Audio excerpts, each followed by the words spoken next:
صناع الحياة أقمار الليالي منار الهداة أعلام الرجال صناع الحياة أقمار الليالي. أعوذ بالله من الشيطان الرجيم. بسم الله الرحمن الرحيم.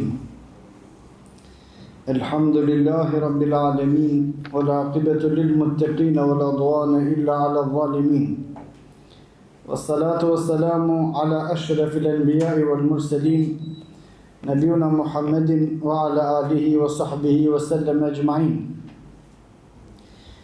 Falëndërimi takon Allahu subhanahu wa taala, mëshira Allah qobi pejgamberin ton Muhammedin sallallahu alaihi wasallam, mbi shokët e tij dhe mbi të gjithë muslimanët. Vazhdojmë me lejen e Allahu subhanahu wa taala me shpjegimin e librit Al-Adab Ash-Shar'iyya të autorit Muhammad ibn Muflih Al-Maqdisi Al-Hanbali, Allahu subhanahu wa taala pas mëshiru. Vazhdimi i temës së javës së kaluar, dhe ajo ishte konsulta mes muslimanëve. Dhe shpjegimi i fjalës së Allahut subhanahu wa taala, fa'fu anhum wastaghfir lahum وشاورهم في الأمر فإذا عزمت فتوكل على الله إنه يحب المتوكلين. Thot Allah subhanahu wa taala i thot Muhamedit sallallahu alaihi wasallam, fa'fu anhum, falja kur gabojnë njerëzit ndaj teje, wastaghfir lahum, shtes faljes edhe kërko falje te Allah subhanahu wa taala për ata që kanë gabuar, wa shawirhum fil amr, edhe konsulto me ata në çështjet e përgjithshme të muslimanëve. Fa idha azamta fatawakkal ala Allah, kur kryhen të gjitha masat sebepet, atëherë vendos edhe mos më shkuaj me dyshime në asnjë çështje, por vendos edhe mbështetnu në Allah subhanahu wa taala, innahu yuhibbul mutawakkilin, se Allah subhanahu wa taala i don ata të cilët i mbështeten Allah subhanahu wa taala. Ka përmend Ibn Abdul Barr, Allah subhanahu wa taala pas mëshirua se pejgamberi sallallahu alaihi wasallam ka thonë: ma tashawara qawm, wa alaikum salam wa rahmatullahi wa barakatuh, illa hadahum Allahu azza wa jall li arshadi umurihim. Nuk ndodh për pejgamberi sallallahu alaihi wasallam që të konsultohen një popull për çështjet e tyre, përveç se Allah subhanahu wa taala ka më udhëzue në çështjet më të mirë të tyre.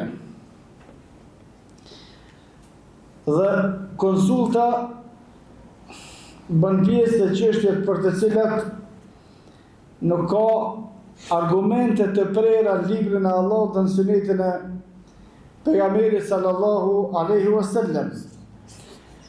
Dhe në përmbledhje të kësaj, Sheikhul Islam Ibn Taymiyyah, Allah subhanahu wa taala e pas mëshirua, thot konsulta,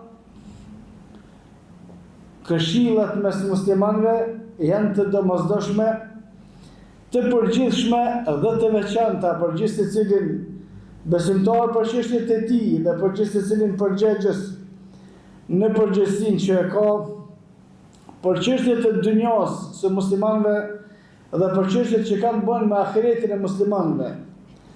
Pra konsulta përfshin edhe çështjet e dunjas edhe çështjet e ahiretit. Dhe ajo që është e ditur, thot Sheikhul Islam Ibn Taymiyyah, është se konsulta nuk bëhet ose nuk vlen për çështjet të cilat janë në sferën e besimit, në aqaid, në ato që janë ahkam, dispozita, në ato që janë el-ibadat, adhurime, dhe në ato që njihet el-halal wal haram, ajo që është halal dhe ajo që është haram. Përmbledhja e asaj të cilën kemi përmendur në javën e kaluar, se kur ka tekst nuk konsultohet më kërkush, as nuk pyetet më kërkush, vetëm duhet me vepru ashtu siç ka urdhëruar Allah subhanahu wa taala, nëse çështja është urdhër, ose me ndalu atë nëse Allah subhanahu wa taala ka ndalu ose pejgamberi sallallahu alaihi wasallam ka ndalu. Dhe këtë çështje nuk duhet me ngatrua, sikur që e ngatrojnë shpesh herë. Dikush duke dashur me arsyetua ata të cilët i dënë dhe i pason, e dikush për shkak të mosnjohurive rreth dispozitave të Allahut subhanahu wa taala. Kur është çështja e halalit dhe haramit, nuk ka diskutime. Çështja është haram, atë mlidh me çu shpia bujmë, po s'ka më bëj, është veç ndaluar dhe më largu pisojna. Çështja e halalit, që kjo çështje është e lejuar, atë të bëmi mendojmë që shpia bujmë. S'kem më të bua, s'kem shafon për këtë çështje. Çështjet cilat kanë bërë me ibadete, me adhurime, nuk ka diskutime për shkak se adhurimi nuk bëhet në përfundim diskutimit që shpenzojmë një mendim. Por adhurimi bëhet vetëm me tekst. Edhe halal dhe harami nuk vendosen sipas mendimeve, sipas votave, sipas çka do. Ajo vendoset vetëm çish ka thonë Allahu dhe pejgamberi sallallahu alaihi wasallam. Në çështjet e besimit, në çështjet e imanit nuk ka diskutime. Që shpëllon gjithë çështja, për besojmë as për besojmë. Nuk bëhet diskutim dhe shumica e shirkut që bëhet në ligjvënie bëhet këtu. Për shkak se njerëzit tubohen me metodat e tyre, me praktikat e tyre, me cilat i qesin në sy hi njerëzve dhe i mashtrojnë, të bojnë edhe me shumicë. E bojnë një propozim edhe vendosmi, lejohet ose nuk lejohet. Bon ose s'bon, hat ose s'hat, besohet ose s'besohet, bëhet ibadet ose s'bëhet ibadet.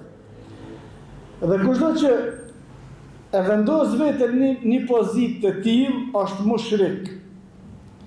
Kushdo që e vendos vetën në një pozitë të tillë, me vendos për çështjet e besimit, me vendos për çështjet e dispozitave, me vendos për çështjet e ibadeteve, me vendos për çështjen e asaj që është halal dhe çështjen e asaj që është haram, ndryshe asaj që ka sjell Allahu subhanahu wa taala tekstin Kur'an, ose ka thonë pejgamberi sallallahu alaihi wasallam në hadithin e saktë, ai është mushrik. Për to i ka bërë rivalitet Allahut për shkak se e veçantë e Allahut është çështja e dispozitave.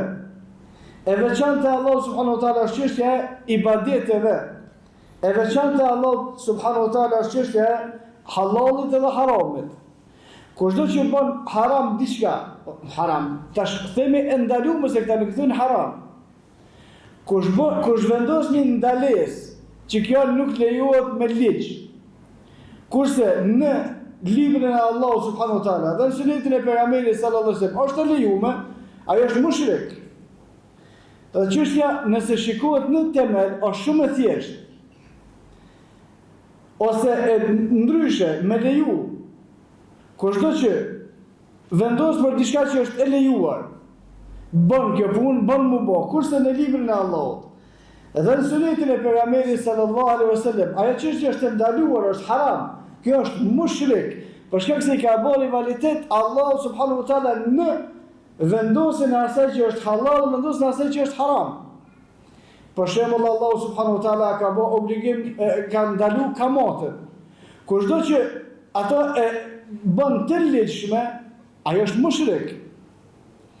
Allahu subhanahu wa taala e ka lejuar martesën me më shumë se sa një gru. Kushdo që e ndalon është mushrik, për shkak se vjen ndryshe me atë që ka vendosur Allahu subhanahu wa taala dhe pejgamberi sallallahu alaihi wasallam. Të janë vetëm dy shembuj, por shembuj të tillë ka shumë. Për shkak se po të veproni njerëzit sipas asaj që ka ndaluar Allahu dhe pejgamberi sallallahu alaihi wasallam, ata nuk kishin bërë ligje të tjera, s'kishin pas nevojë. Ligjet e tjera i bën për shkak se nuk pajtohen me atë që ka ndaluar ose ka lejuar Allahu subhanahu wa taala në librin e tij ose pejgamberi sallallahu alaihi wasallam në hadith. E njëjta gjë vlen edhe për ibadete. Tash pse nuk dëshirojnë me kuptuar njerëzit çështjen e halalit, çështjen e haramit, ajo është çështje tjetër. Çështja e halalit dhe haramit dhe çështja e ibadeteve janë të njëjta. Për shembull, Allahu subhanahu wa taala e ka bërë ligj që namazet janë 5 herë në ditë. Më mbledh me një vend dikon njerëzit, edhe me thonë, jo 5 herë në ditë, po kjo më falë vish 1 herë në ditë, krejtojnë të janë qafira. Po njët janë qafira, sigur ta që ato që Allah ka bo haram, këta thonë është halal, edhe këtë tjetër në cilë në ka bo Allah halal, këta kanë bo haram. Ose përcaktimi i agjërimit, Allah subhanahu wa taala ka përcaktuar agjërimin të jetë një muaj dhe ai muaj të jetë muaji i Ramazanit. Nëse mblidhen njerëzit e një veni, edhe thonë tash nuk do të agjërojmë një muaj më, po do të agjërojmë vetëm 15 ditë. Jo muajin Ramazan, por muajin Shawwal ose një muaj tjetër. Të gjithë ose shumica atyre të cilët i thonë vetë muslimanët se ta janë qafira. Pse? Për shkak se e kanë ndruar duke qenë Ramazani një muaj, edhe me qenë muajin e Ramazanit e kanë ndruar, kanë bërë 15 ditë, kanë bërë një muaj tjetër. Pse janë mushrik këta? Për shkak se kanë bërë rivalitet, Allah subhanahu wa taala vendosën e ibadeteve. Po të njëjtë janë ata që i kanë bërë rivalitet aty ku Allah ka ndaluar, këta kanë bërë të lejuar. Edhe aty ku Allah subhanahu wa taala ka lejuar dhe këta kanë bërë të ndaluar. Si rrjedhoi pastaj kushdo që e bën këtë punë është mushrik, kushdo që ndihmon atyre në veprimin e këtyre punëve janë mushrikin, edhe kushdo që kujdeset për rutjen dhe shpërndarjen e kësaj që është në kundërshtim me librin e Allahut dhe sunetin e pejgamberit sallallahu alaihi wasallam, të gjithë janë mushrikin. Po ashtu është transmetuar se pejgamberi sallallahu alaihi wasallam ka thënë le yehlika, nuk shkatrohet imruun një person kur konsultohet me të tjerët. Nuk devion, nuk humb dikush i cili për çështjet e dunjos për vete dhe për çështjet e ahiretit personal, dhe nëse është me përgjegjësi për çështjet e përgjegjësinë e tij që i ka, që kanë bërë me dunjon ose me ahiretin, por për të cilat nuk ka tekst në librin e Allahut dhe sunetin e pejgamberit sallallahu alaihi wasallam, kushdo që konsultohet nuk e devion në rrugën, për shkak se kanë përmendur disa prej dietarëve një mendje është më e mundshme me gabue se kur janë dy. Dy persona më vështirë është me gabu se sa një. Dhe sare shtohen njerëzit të cilët e njohin çështjen dhe janë të një mendimi, mundësia për gabimin e tyre është më e vogël. Gjithashtu kanë përmend disa prej dietarëve se çështja e konsultave dhe rezultati i saj nuk është e përcaktuar vetëm për muslimanët. Nëse ata të cilët nuk janë musliman, çështjet e tyre i bën në konsultim mes tyre, e kanë suksesin. Për shkak se e kanë bën atë që Allah subhanahu wa taala i ka udhëzuar muslimanët. Dhe nëse e shihni se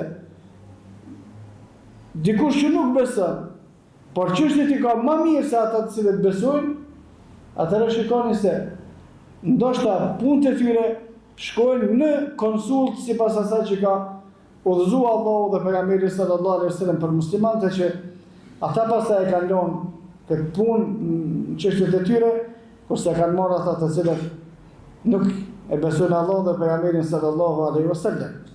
Gjithashtu transmetohet se Hasan al-Basri, Allahu subhanahu wa taala e pas mëshirua se ka thonë kushdo që konsultohet, Allahu subhanahu wa taala ka me i qup begati në çështjen e tij. Kushdo që kërkon mendim, lyp të musliman, të këshill, lyp konsult për një çështje për të cilën ai tashmë është përgjegjës për të, Allahu subhanahu wa taala ka me i qup begati në çështjen e tij. Për çështjeve që kanë përmend dietar të konsultave është edhe çështja e martesës ose çështja e fejesës, në atë që ka ardhur saktë të transmetuar për pejgamberin sallallahu alaihi wasallam, kur dikush për juve dëshiron të martohet, në të pyet për familjen e asaj me të cilën do të martu. Pastaj pejgamberi sallallahu alaihi wasallam ka këshilluar që me pyet edhe për djalin e saj. Disa transmetime pejgamberi sallallahu alaihi wasallam ka këshilluar më interesuar për çka vdesin këta njerëz. Sa kretë të çështje kërkojnë një holomtim. Njeriu do me bëni veprim i cili nuk është i thjeshtë. është vendimtar për jetën e vetë në të ardhmen, është vendimtar edhe për fëmijët e vetë, është vendimtar edhe për shumë çështje, hynë në internet e gjeta linusë dhe martuva, mashallah, shumë bukur. Çka din ti për këta? Kur gjë nuk din. Çka din ti për prindët e sajna? Kur gjë nuk din. Çka din ti për anën e dadës sajna? Kur gjë nuk din. Çka din për cilësitë që i kanë familja sajna? Kur gjë nuk din. Çka din për smundjet që mund më marrë sipas trashëgimisë? Kur gjë nuk din. Edhe s'ka bereqet. S'ka bereqet se su vepruë sipas asaj që ka këshillue pejgamberi sallallahu alaihi wasallam. Nuk u vepru, kjo është vetëm në çështje, por të gjitha çështjet me të cilat përballet një besimtar duhet me vlet i njëjti rregull. Shokët e pejgamberit sallallahu alaihi wasallam, kur kanë bërë një çështje të rëndësishme, kanë falë namaz të istikharës. Na ka ardhur transmetim nga Ibn Abbas, Allah subhanahu wa taala pas mëshirue, thotë ne falnim namaz të istikharës për çështje këtë thjeshta. Shumë thjeshta. Çuaj ka falë dy rakatë namaz istikhare me lypre Allah subhanahu wa taala uzim. Në po kjo është çështje jetë vdekje, s'bën namaz istikhare. Shokët e pejgamberit sallallahu alaihi wasallam kur donin me vendos diçka ose kur përballeshin kur mendonin me kryen ndonjë veprim, paraprakisht të gjitha masat i merrin për çat veprim. Por të shihni se sahabët, shokët e pejgamberit sallallahu alaihi wasallam, rrallë herë kanë dështuar në planifikimet e tyre. Rrallë herë kanë ndodhur që shokëve të pejgamberit sallallahu alaihi wasallam, pas vdekjes pejgamberit sallallahu alaihi wasallam, jo mendimin e vahjit, rrallë ju kanë ndodhur me mos më dal ajo që e kanë planifikuar më herët. Pse kanë ndodhur rrallë? Për shkak se kanë marrë gjitha mosat që kjo çështje më shkon në rregull. Tashna për çështjet madhore në haxh, për shembull, kret munin e parë të këtë ti bën më shkon në haxh, niset më shkon në haxh, nuk e din ihramin që zhveshët. Të ky kur gjë asnjë përgatitje s'ka bëj. Vjen Ramazani, mos i të hinë Ramazani pyet a prish që agjërimin a se prish, po ti këto kondosh me ditë hala para se me Ramazani, për çështjet e namazit, jem të folë për çështje madhore, cilat janë shtylla të islamit, për cilat njohuritë të domosdoshme u kon patjetër me i ditë. Për çështjet të cilat janë më pak se sa kjo, s'interesohet hiç veç kur përballet. Një vjet, punon kur vjen çështja e zakatit, as nuk e din që shipet, as nuk e din kur ipet, as nuk e din ku na ipet, as kur gjej. Ka ardhur viti, shka me botash, kush gjë? 20 vjet i bën, nashta i ka pas 70 vjet ose 10 vjet prej kur ka pas mundësi më martu, kur gjë s'u interesuar kësaj çështje, edhe unë thotë po do më martu, po ku do më shku kështu? Nuk ka marr asnjë sebeb, nuk ka marr asnjë shkak masanena. Dalin probleme për shkak se në hadithet e sakta pejgamberi sallallahu alaihi wasallam ka bë me dije se fëmijët i trashëgojnë cilësitë e prindve, edhe nga ona e nonës edhe nga ona e babës. Nëse kanë pas hajni, bëhet hajn. Nëse ka pas tradhti, bëhet tradhtor. Nëse ka pas atë, nëse ka pas çështje të moralit, bëhet trashëgon merr. Kur mirë njohurit e përgjithshme, atëre vendoset, janë shterë të gjitha mundësit, janë pyet të gjithë njerëzit, çka më marrin për çështë çështje, a bën a nuk bën, edhe njerëzit të cilët kanë njohuri për çështjet e për pyetjet të cilat ja bën, edhe kanë devotshmëri. Ase përmend në dersën e kaluar se nuk duhet të konsultuar gjithsesi në njëri, me lyp mendim për gjithë secilit. Madje disa prej dietarëve kanë përmend në shqetësimin e veçantë të çështjes, ka thonë nuk duhet me u konsultuar për çështjet e ushqimit me atë që është i undë. Sa e thotë po këtë hali me nërë, sa i shka është undë. A si bjerë kur fa kriteri heq. A po hambuk, as po hama, ajo është i dekturi, thotë po më njerë me ongre. Jo në 20 punë tjera, shumë të rëndësishme. Kjo është gabimin në gjetjen e njeriut me të cilin duhet më konsultu. Më konsultu për me dhonë diçka sadaka, më konsultu më nëj koprac, që me dhonë jo së të zbon, a ke pa dhonë hiq. Për më konsultu për një çështje me cilën ka armiqësi, shkon e konsulton një tjetër që edhe ai ka armiqësi me to. Ai din tani që këshillon ai, atë që konsulton ai. E veç me ranuar çështje hala më shumë se sa që është ranuar. Por te kur gjenden personat e duhur për konsult dhe i jepet mendimi i saktë dhe i drejtë me frikë ndaj Allahut subhanahu wa taala, pastaj vendoset. Nuk ka mundësin këtë çështje me pas gabim, ose gabimet në këtë çështje janë tepër të rralla. Pastaj, kur të ndodhin gabimet në këtë çështje, duhet me thonë qadar Allah. Se nëse mor me asnjë mosit, qadar i shkon, po qadar i shkon veç. Edhe u kondosht me i marrë disa mosa për mos më ndodh të që kjo. Kur miren të gjitha mosat dhe ndodh gabimi, atëre thuhet me të drejtë, hajrë, kader ko akon. Na i dhamë kretë mundësit, po, qështu ko akon kader. Atëre, njëri është i pafajshëm. Kur s'ka bo kur gjë hiç, edhe ka ndodhë fatkeqësia, kader ko akon. Mora e kader akon, po ti ki fajqës si ke morë mosat e duhura. është transmetuar se Ali ibn Abi Talib, Allahu subhanahu wa taala e pas më shërua, ka thonë është më mirë me konsultue një qeveria armik, por që është i mençur, se sa me konsultue një që ki shok, po është ahmak. Më mirë është me e konsultu diken që e kia armik, por se ka njohuri për qatë qështje, se sa me pyet dikon që ki shok, po ajo është ahmak. Ajo është i pa kur farë meritje për këtë qështje.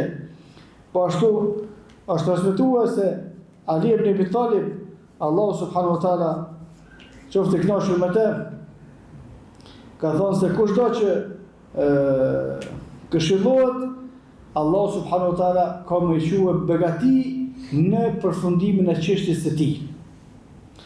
Wa shawirhum fil amr.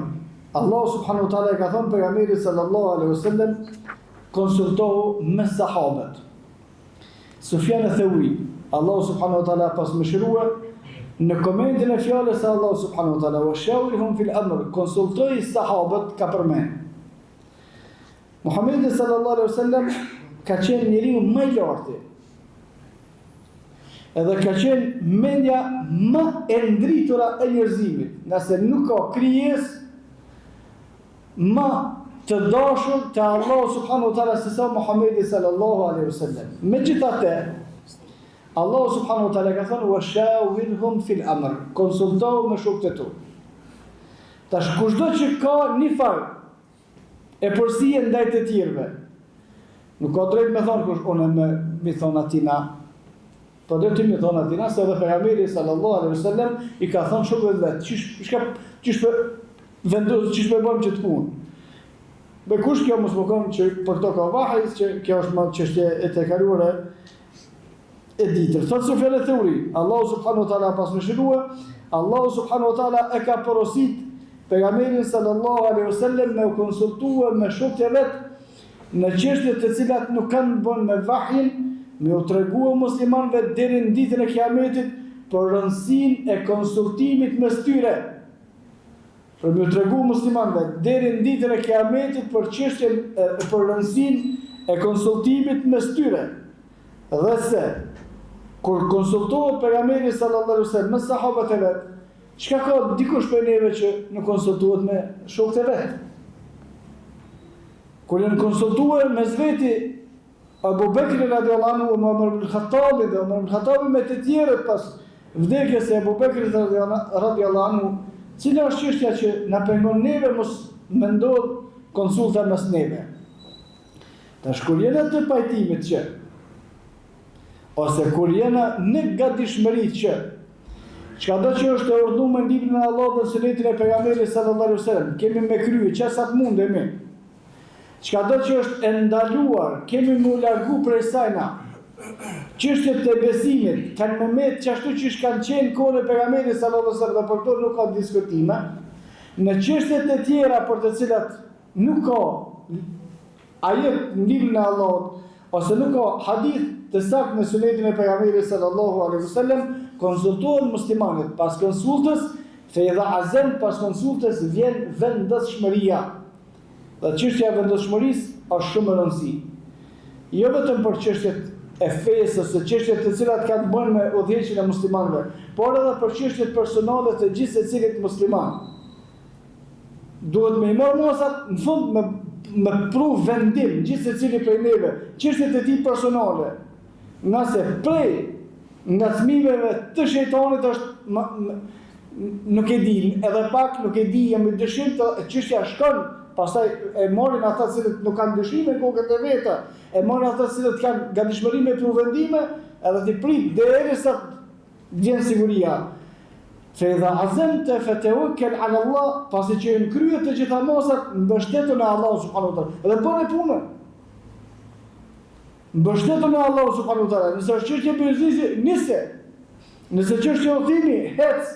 Nëse çështje martese, martohet. Nëse çështje puno bile vendimin, për shkak se Allah subhanahu wa taala ka udhëzuar pejgamberin sallallahu alaihi wasallam që masi u kry puna, konsultat, mosat të gjitha në shka të me prit ma. Fatawakkal ala Allah, mbështetu në Allah subhanahu wa taala. Innehu yuhibbul mutawakkilin, se Allah subhanahu wa taala i don ata të cilët mbështeten në Allah subhanahu wa taala. Innehu yuhibbul mutawakkilin, Allah i don ata të cilët mbështeten në Allah. Dini se mbështetja në Allah subhanahu wa taala është kusht për me qenë njeriu besimtar. Prej veprave të zemrës të domosdoshme, pa të cilën njeriu nuk është besimtar, nëse se ka, është mbështetja në Allah subhanahu wa taala. Këtë çështje kemi më bë. E ka këtë me lenë Allah kemi më shku. Kjo është mbështetja në Allah subhanahu wa taala. Nëse këtu i bën musliman, nuk ka diskutim se me argumente të përgjithshme dhe në kuptimin e argumenteve nga shokët e pejgamberit sallallahu alaihi wasallam, nga dietarët e gjeneratës e tabiinëve dhe të tjerëve, personi besimtar ka me pas sukses dhe begatinë në çështjen e tij. Mundësia për gabim ka me qenë shumë e vogël, edhe nëse ndodh dështimi, atëherë çështja është e falur, e personi është ka të drejtë me thonë çështu ku akon kaderi Allah subhanahu wa taala. وأقول قولي هذا واستغفر الله لي ولكم فاستغفروه لكل ذنب إنه هو الغفور الرحيم.